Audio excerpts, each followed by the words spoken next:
on that because I think you raised a very good sleuthing point there, John, and that is this thing about Congressman, where do you think Mick Mulvaney, your former colleague and now acting chief of staff, still OMB director, got the idea that he could go on television and simply say, yeah, it was a quid pro quo. Get used to it. It happens all the time.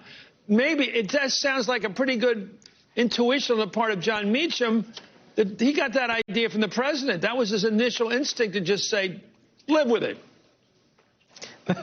Well, I think that might be the instinct that leads the president to say this is a perfect call. You know, there's a beautiful call. Right. You know, regardless of what you think, Chris, about that call, it was beautiful, and that's what you should be thinking about it. And I think that kind of thinking infects probably some of his deputies.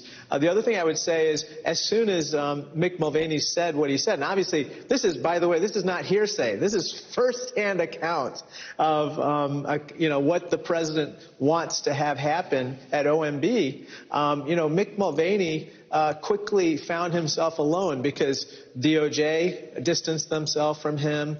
The president's own attorney distanced themselves from him. And so that's just the culture of this White House. Throw everyone under the bus. And keep changing your story and hope, well, you don't hope your staff people can keep up with it because your adjutants can only keep up with one story at a time and you keep changing it. Anyway, throughout the hearing yesterday,